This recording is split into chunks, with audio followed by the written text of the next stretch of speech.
Bharatiya Janata party ఖచ్చితంగా ఒక plan ఉంది. ఆ ప్లాన్ ప్రకారం మేము ముందు పోతాం. Okay, thank you. ఉపేంద్ర గారు. హలో. ఉపేంద్ర గారు. సార్ నమస్కారం. కార్ బాగా స్పీడ్ టాప్ గేర్లో పోతానట్టుంది, కొంచెం స్పీడ్ పెంచినట్టున్నారు. కేటీఆర్ ఒకవైపు, హరీష్ రావు ఒకవైపు, మరి మంత్రులంతా కూడా, మాజీ మంత్రులంతా, ఎమ్మెల్యేలు మొత్తానికైతే ఆ కాంగ్రెస్ ప్రభుత్వాన్ని దిగ్బంధనం చేసే కార్యక్రమాలు చేస్తున్నట్టుగా అనిపిస్తోంది. సో మరి కారు టాప్ గేర్లో వెళ్తుంది అనుకోవచ్చా? అదే క్రమంలో మరి అస్తం పార్టీని నిలువరించి, బీజేపీని నిలువరించి కారు అదే స్పీడ్లో కొనసాగుతుందంటారా? ఏం చెప్తారు? ఇప్పుడు 100% అండి.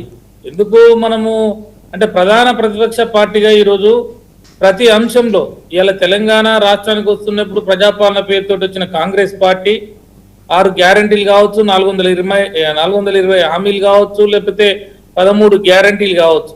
ప్రధానంగా ఆ రోజు వాళ్ళు బాండ్ పేపర్స్ రాసి ప్రజలకు ఇచ్చి మేము అరచేతిలో వైకుంఠం ఇస్తామని చెప్పి వాళ్ళు చెప్పి అధికారంలోకి వచ్చారు. కాబట్టి ఒక్కొక్క అంశం పట్ల మేము ఒక డెమోక్రటిక్ వేలో మేము నిరంతరం ప్రజల పక్షాన నిలబడతా ఉన్నాం, పోరాడుతా ఉన్నాం.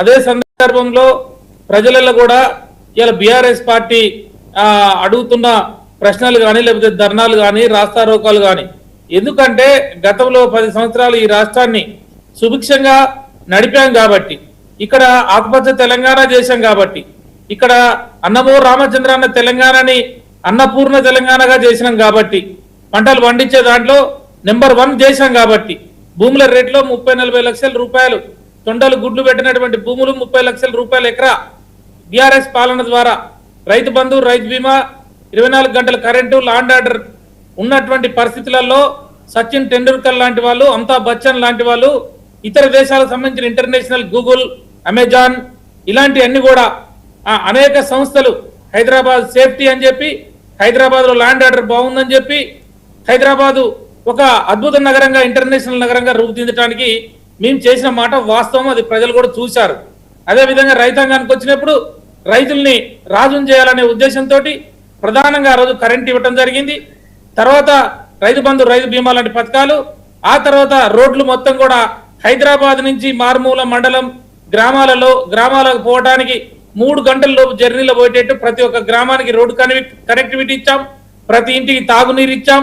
అదేవిధంగా మరి గురుకుల పాఠశాలలు కానీ, లేకపోతే ఆర్థికంగా వెనుకబడినటువంటి బలహీన వర్గాల పిల్లలు చదువుకోవడానికి మహాత్మా జ్యోతిరావు పూలే లాంటి స్కీములను తీసుకొచ్చి ఎలాంటి గ్యారంటీ లేకుండా 20 లక్షల రూపాయలు పిల్లలకి ఇచ్చి, జర్మనీ, జపాన్, అమెరికా లాంటి దేశాలలో చదువుకోవడానికి గురుకుల పాఠశాలలు, మరి అనేక రకాలుగా ఉద్యోగాలు, 1,60,000 ఉద్యోగాలు ఇచ్చి అని మనం నీళ్లు, నిధులు, నియామకాల పేరుతోటి మనం చెప్పినాం. కాబట్టి మా శక్తిగా అవకాశం ఉన్నంత వరకు జోనల్ సిస్టాన్ని తీసుకొచ్చి దాంట్లో 90% లోకల్ బిడ్డలకే ఉద్యోగాలు రావాలని చెప్పి, అక్కడ కేంద్రంలో ఉన్న ప్రభుత్వం కొంచెం జాప్యం చేసిన ఆ రోజు భారతీయ జనతా పార్టీ నరేంద్ర మోడీ గారు కొద్దిగా ఇబ్బంది పెట్టినా కూడా దాని ఓపికతోటి కూడా తీసుకొచ్చి ఆ రోజు తెలంగాణని బ్రహ్మాండంగా సస్యశ్యామలం చేసినటువంటి ఘనత మాకుంది. కాబట్టి మేము నిన్నగాక మొన్న మనం సబ్జెక్ట్ చూసినప్పుడు కాళేశ్వరంలో నీళ్లు పోతా ఉన్నాయి. ప్రాణహిత నుంచి వచ్చినటువంటి సందర్భంలో 1,00,000 పైగా 2 లక్షల క్యూసెక్ల నీరు పోతా ఉంది.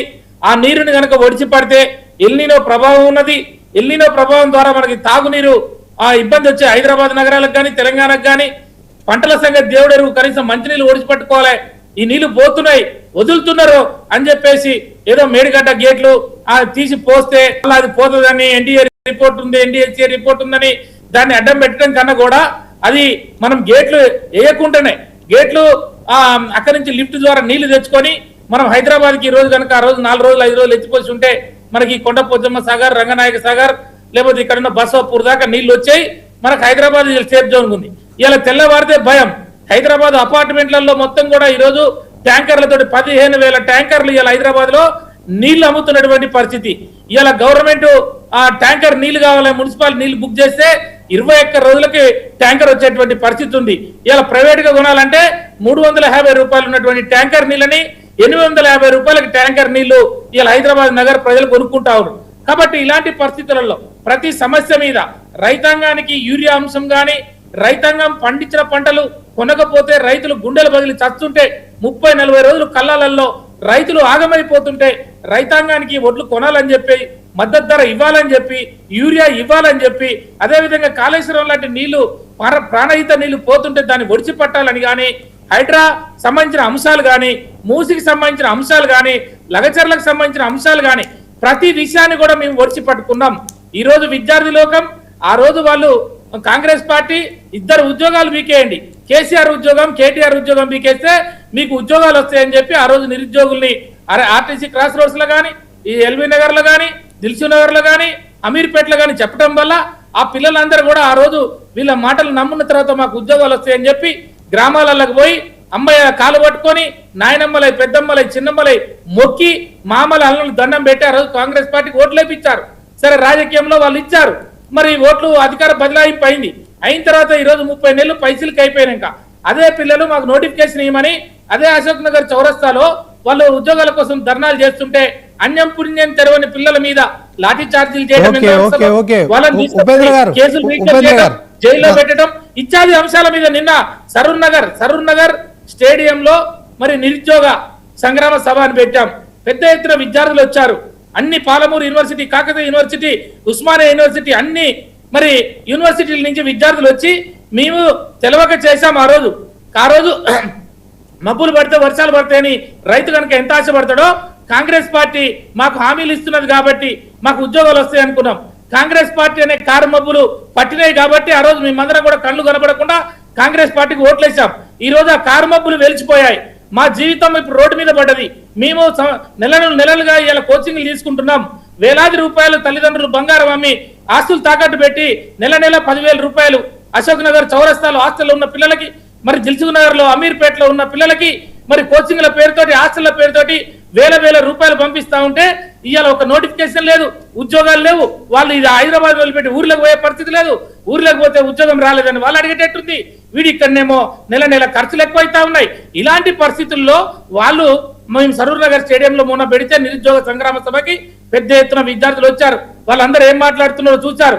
కాబట్టి నేను ఏమంటున్నా, ప్రతి అంశంలో విద్యార్థులు కానీ, రైతులు కానీ, లేకపోతే ఆ ఉద్యోగస్తులకు పెన్షన్ ఇచ్చే అంశాలు కానీ ఏ ఒక్క విషయాన్ని కూడా మేము వదలకుండా ఎప్పటికప్పుడు బాధ్యత గల ప్రతిపక్ష పార్టీగా మేము కాంగ్రెస్ పార్టీని నిలదీస్తా ఉన్నాం. అది ప్రజాస్వామిక పద్ధతిలో మేము అడుగుతా ఉన్నాం. కానీ ఆ పార్టీ వాళ్ళు దానికి సమాధానాలు చెప్పకుండా డిక్లరేషన్లు, హామీలు అనేవి మర్చిపోయే విధంగా బూతులు మాట్లాడుతూ డైవర్ట్ పాలిటిక్స్ చేస్తూ కేసులు పెడుతూ అడిగిన వాళ్ళ మీద సోషల్ మీడియాలో ఒక్క పోస్ట్ పెట్టినా కేసులు పెట్టి అరెస్టులు చేసే పరిస్థితి ఉన్నది. ల్యాండ్ ఆర్డర్ కరెక్ట్ లేదు. ల్యాండ్ ఆర్డర్ కి ఈ రోజు హోంమంత్రి లేడు. ఏం పరిస్థితి అండి? ఇలా 32 నెలలు అయినా కూడా ఇలా కాంగ్రెస్ పార్టీలో సీనియర్ నాయకులు ఉన్నారుగా, 2-3 సార్లు ఎమ్మెల్యేలు గెలిచిన వాళ్ళు ఉన్నారు కదా, హోంమంత్రి పదవి ఎందుకు ఇయ్యాడు? రాహుల్ గాంధీ ఇదేనా ప్రజాపాలన? రాహుల్ గాంధీ గారు వచ్చి చెప్పి ఆ రోజు మమ్మల్ని ఒకసారి నమ్మండి, మాకు అవకాశం ఇవ్వండి అంటే ఇలా 32 నెలలు హోంమంత్రి లేడే, ఎడ్యుకేషన్ మినిస్టర్ లేడే, ఇక్కడ మున్సిపల్ మంత్రి లేడే. అసలు ఈ పాలన ఎటుపోయింది? గాలికి వదిలేసిన పాలనని ఎంతసేపు ఉన్నా వాళ్ళ యొక్క దందాలు, వాళ్ళు పెంచుకునే ఆస్తులు పెంపుకొని చేసుకునే మార్గాలు ఏంటి అని ఎత్తుకుతా ఉంటారు. కమిషన్లు తీసుకుంటా ఉంటారు, ఇసుకని మింగుతా ఉంటారు. మరి ఈ రకంగా భూములు కబ్జా పెడుతున్నట్టు మనం ప్రతిరోజు చూస్తా ఉన్నాం. ప్రైవేట్ వ్యక్తుల మీద కూడా మరి దాడులు చేసి కంతల మీద తుపాకులు పెట్టి మరి డబ్బులు పర్సెంటేజ్ ఇస్తావా ఇయ్యవా, భూములు ఇస్తావా ఇయ్యవా, మరి ఆ రకంగా ధరని మార్చి మళ్ళీ భూభారత్ అనే పేరుతోటి అనేక భూముల్ని ఈ రోజు మరి దాంట్లో 51A కింద పెట్టి ఆ భూముల్ని మళ్ళీ విడిపించుకోవాలంటే పర్సెంటేజ్లు తీసుకుంటా కేవలం ఈ 30 నెలలు వాళ్ళకు కూడా తెలుసా అండి కాంగ్రెస్ పార్టీకి ఇక రాదు మాకు అవకాశం. మళ్ళా ప్రజలు మమ్మల్ని నంబరు, ఓట్లు వేయరు.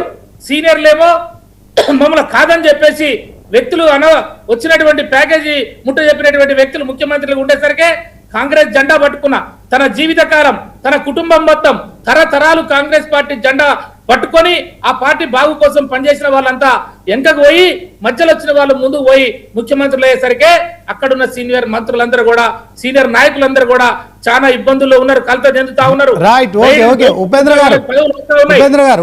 ఎంతసేపు ఉన్న పదవులు పైసల పంచాయతీలో ఉన్నారు కానీ ప్రశ్నించే గొంతుకగా బీఆర్ఎస్ ఉన్నది. ఇక బీజేపీ గురించి మాట్లాడితే బీజేపీ గొర్రెతోక బెత్తడే. తెలంగాణలో బీజేపీని ఎవరు నంబరు? ఎందుకు ఈ మాట చెప్పాల్సి వస్తుందంటే గత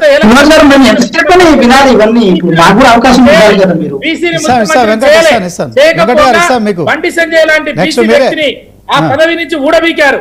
తర్వాత బీసీలకు ఓకే, ఓకే. ఉపేంద్ర గారు, ఉపేంద్ర గారు, ఉపేంద్ర గారు, ఉపేంద్ర గారు, పార్టీ అధ్యక్షులుగా ఉపేంద్ర చేశారు. గారు, ఆ ఆగండి, నలుగురు ఆగండి, తప్ప, ఆగండి, ఒక నిమిషం భారతీయ ఆగండి, జనతా పార్టీలో ఆ ఒక నలుగురు నిమిషం తప్ప, ఆగండి, ఆగండి, గ్రేటర్ ఆగండి. హైదరాబాద్ తప్ప వాళ్ళు పెరిగే సమస్య లేదు. Right, Bharatiya okay, Janata okay. Party Upendra గారు, అవినీతి పరులని ఉపేంద్ర ఎంకరేజ్ గారు, చేస్తా ఉంది. వెయిట్ వెంకట్ గారు, కాంగ్రెస్ పార్టీ ప్రభుత్వంలో ఉంది.